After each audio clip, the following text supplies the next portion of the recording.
살리기 사업에 대한 감사원 감사 결과 영산강의 수질은 전보다 더 나빠졌고 경제적인 효과는 전혀 없는 것으로 나타났습니다. 광주 전남 지역 시민단체가 한빛원전에서 발생한 문제의 원인 규명 등을 위해 내일 감사원에 감사를 청구합니다. 광주 도시철도 2호선 건설과 관련한 공론화 방식을 놓고 이용섭 시장과 시민단체들이 입장차를 드러내고 있습니다. 무허가 개사육장에서 동물 학대가 벌어졌지만 자치단체는 신고를 받고도 한 달 가까이 사태를 방치했습니다. 여러분 안녕하십니까? 광주 MBC 뉴스데스크입니다. 이명박 정권이 추진한 4대강 살리기 사업으로 영산강의 수질은 더 나빠졌는데 홍수 방지 효과는 전혀 없었다. 오늘 감사원이 발표한 감사 결과입니다. 어느 정도는 예상된 일이었습니다만 5조 원에 가까운 사업비를 쏟아붓고도 얻은 게 뭐가 있는지 하나하나 따진 결과를 보면 해도 너무했다 싶을 정도입니다. 보도에 김철원 기자입니다. 지금으로부터 10년 전 이명박 정권이 전광석화처럼 추진해온 4대강 살리기 사업의 하나인 영산강 살리기 사업에 첫 삽을 떴습니다. 승천보와 죽산보를 세우고 강 바닥을 긁어내 물그릇을 키우면 홍수를 막고 물 부족 현상을 해소하며 영산강을 깨끗하게 한다고 했습니다. 4대강 살리기는 국민의 생명과 재산을 근원적으로 보호하는 사업이 될 것입니다. 수질과 생태를 복원하는 환경사업이자 우리의 삶을 여유롭게 해줄 행복사업이기도 합니다. 하지만 공사를 끝낸 영산강에서는 해마다 녹조가 창궐했고 물고기가 죽어나갔습니다. 같은 보수 정권인 박근혜 정부 때 실시된 감사에서도 공사 이후 더 나빠진 수질이 확인될 정도였습니다. 감사원이 죽산보 물속을 촬영한 영상입니다. 강물 속이 앞이 보이지 않을 정도로 탁합니다. 문재인 정부가 실시한 감사 결과 이명박 정권의 공무원들도 이런 사실을 사업 초기에 예상하고 있었지만 이명박 대통령의 지시 때문에 어쩔 수 없이 강행됐다는 사실이 드러났습니다. 수질 개선 대책을 시행해도 사업 후에 일부 보호 구간에서 조류 농도가 증가할 것이라는 사실을 알게 되었는데도 이를 공론화하거나 추가 대책을 검토하지 않음에 따라 서울대 산학협력단 조사 결과 영산강 살리기 사업에는 4조 7천억 원의 국민 세금이 들어갔지만 그에 따른 편익은 0.01에 불과해 다른 지역 강들에 비해서도 경제성이 형편없이 낮았습니다. 치수나 친수 사업의 편익은 하나도 없었고 수질은 오히려 41억 원의 손해를 끼친 것으로 드러났습니다. 훼손된 4대강을 어떻게 복원하고 또 유지해 나갈 것인가 이제 이 중요한 결정이 남아 있는 것 같습니다. 하지만 감사원은 이명박 전 대통령의 위법 행위를 판단할 수 없고 문제점이 드러난 담당자들에 대한 징계나 수사 요구도 공소시효를 들어 난색을 표했습니다. 자연을 훼손하고 천문학적 예산을 낭비한 책임을 누구에게 어떻게 물을 것인지에 대한 국민들의 분노가 커지고 있습니다. MBC 뉴스 김철원입니다. 감사와 관련한 뉴스 하나 더 전하겠습니다. 그동안 한빛원전의 안전 문제는 여러 차례 제기됐습니다만 원인 규명이나 책임자 처벌이 제대로 이루어지지 않았다는 지적이 있었는데 광주 전남의 시민단체가 이걸 분명히 밝혀달라며 감사원에 국민감사를 청구하기로 했습니다. 김민정 기자입니다. 경납 건물 철판은 부식됐고 콘크리트 외벽엔 작은 틈이 생겼습니다. 핵심 설비인 증기 발생기 안에서 쇠붙이 수십 개와 망치 형태 이물질까지 나왔던 한빛 3호기와 4호기. 문제가 된 설비를 만든 업체에서 제재 조치 하나 없이 교체 설비를 납품받으면서 원전 안전성에 대한 불신감은 더욱 커졌습니다. 민주사회를 위한 변호사 모임 등은 수도 없이 문제가 제기됐지만 정확한 원인 규명과 책임자 처벌이 없었다며 감사원에 국민감사 청구를 하기로 했습니다. 이건 충분히 발견할 수 있는 하자였고요. 심지어는 여러 곳에 그 사실을 알았다는 단서들이 있습니다. 원자력 발전소를 가동하기에만 급급해서 안전성의 문제는 전혀 고려하지 않은 게 아닌가. 이번 국민감사 청구에 청구인단으로 참여한 사람은 모두 400여 명으로 원전이 있는 영광, 인접지역인 광주부터 다소 거리가 있는 여수까지 다양한 지역에서 참여했습니다. 사고가 날 경우 가까운 지역뿐 아니라 전국적으로 엄청난 피해에 직면할 수 있다는 점이 청구인단 구성에 영향을 미친 것으로 보입니다. 단체들은 내일 서울감사원 앞에서 기자회견을 갖고 국민감사를 청구할 예정이며 감사원은 감사의 적정성에 대해 논의한 뒤 원전을 감사해 진상을 파악하게 됩니다. MBC 뉴스 김인정입니다. 도시철도 2호선 문제와 관련해서 리더는 고독한 결정을 해야 한다는 이용섭 광주시장의 발언이 시민사회의 반발을 사고 있습니다. 공론화 약속을 뒤집는 것 아니냐는 건데요. 이 시장이 문제를 어떻게 풀어가는지 관심 있게 지켜볼 만합니다. 보도에 정용욱 기자입니다. 취임 직후 가진 기자간담회에서 이용섭 광주시장은 도시철도 2호선 공론화에 대해 언급했습니다.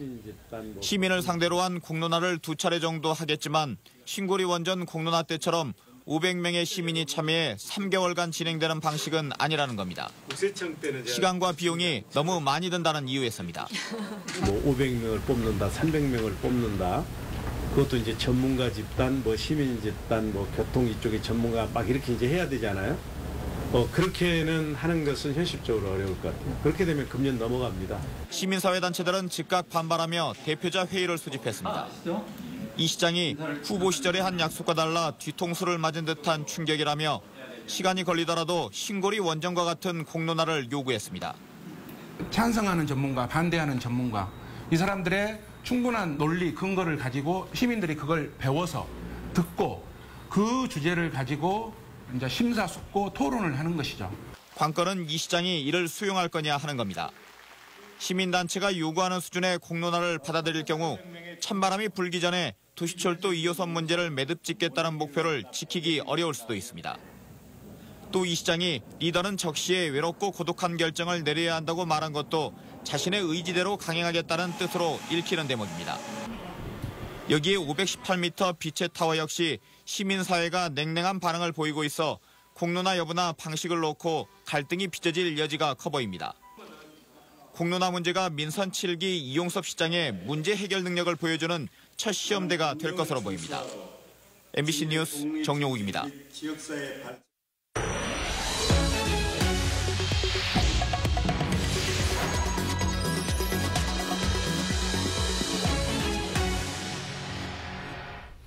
여수의 한 개 사육장에서 끔찍한 동물 학대가 있었습니다. 이 사육장은 무허가였는데 여수시는 신고를 받고도 한 달 가까이 아무런 조치를 취하지 않았습니다. 보도에 조희원 기자입니다. 뼈가 드러날 정도로 앙상하게 마른 개 한 마리가 한쪽에서 죽어갑니다. 이미 부패가 시작된 사체도 있고 살아있는 개도 상처를 제대로 치료하지 않아 다친 부위에 구더기가 가득합니다. 여수의 한 개농장의 모습입니다. 농장 주인은 인기 있는 품종의 유기견을 데려다 사육과 번식을 한 뒤 애견숍에서 파는 수법으로 돈을 챙겼습니다. 한 동물보호단체가 시민의 제보를 받아 이 농장에서 구조한 동물은 모두 63마리. 이 중 심각한 부상으로 입원이 필요한 동물은 20여 마리나 됐습니다. 이처럼 무허가로 배출시설도 제대로 갖추지 않고 운영되던 이 농장은 최근 폐쇄 명령을 받았습니다. 해당 농장이 무허가 사육시설로 시청에 신고된 건 지난달 초. 그러나 실제 폐쇄 조치가 이행된 건 이로부터 한 달이나 지난 뒤였습니다. 6월 30일까지 정리를 한다고 해서 기다리고 있었다고 얘기를 하시거든요, 팀장님은. 현장에 6월 27일 날 들렸을 때 보니까 6월 2일 날에 제가 봤던 살아있던 애들이 27일 날에는 다 죽어있더라고요.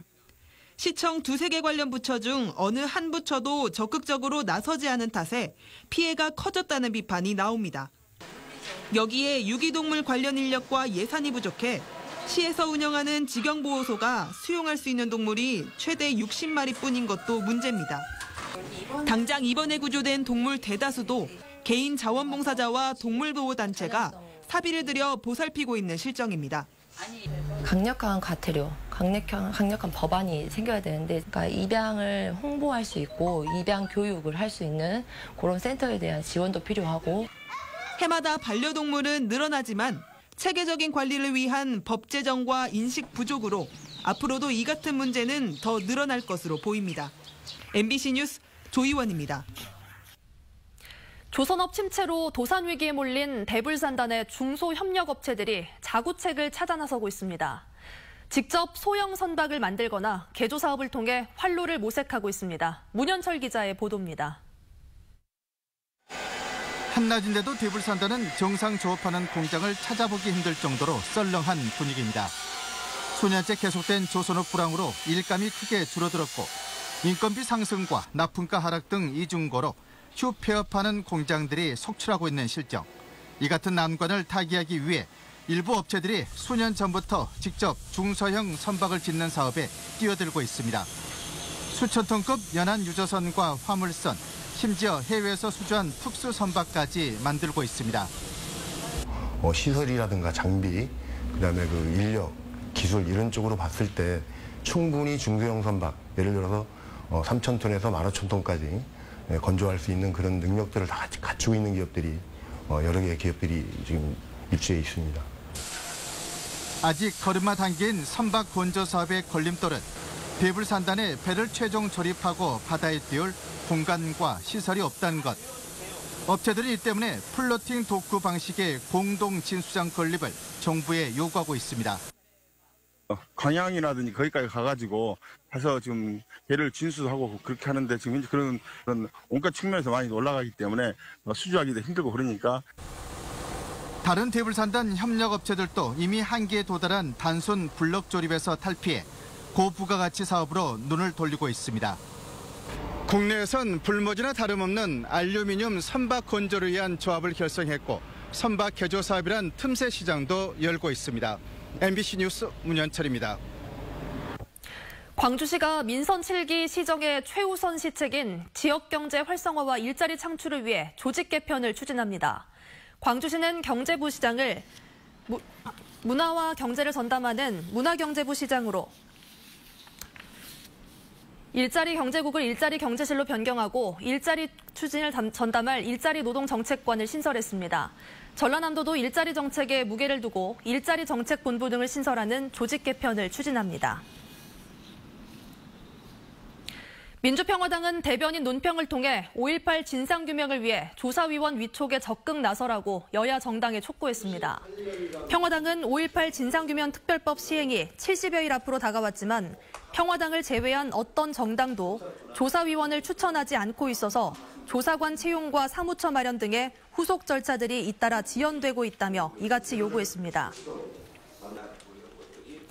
지난 2일 119 구급차 추돌 사고로 90대 할머니 환자가 숨진 사고 순간의 영상이 뒤늦게 공개됐습니다. 구급차 블랙박스에 녹화된 영상에는 추돌 사고를 당한 직후 차 밖으로 튕겨나간 구급대원들이 환자를 살리기 위해 구급차로 다가가는 모습이 담겨 있습니다. 경찰이 119 구급차 운전자를 상대로 신호 위반 여부를 조사할 예정인 가운데 청와대 국민청원 게시판에는 구급차 운전자를 처벌하지 말라는 청원이 올라오고 있습니다. 2019 광주 세계 수영선수권 대회를 1년 앞두고 홀리오 마글리오네 국제수영연맹 회장이 처음으로 광주를 방문합니다. 마글리오네 회장은 내일 오전 광주공항에 도착해 기자들과 인터뷰를 한 뒤 이용섭 광주시장을 면담하고 광주 수영대회 D-1년 기념행사에 참여합니다. 올림픽, 월드컵 등과 함께 세계 5대 스포츠 대회로 꼽히는 광주 세계 수영선수권 대회는 200여 개 나라가 참여한 가운데 내년 7월 12일부터 28일까지 17일간 열립니다.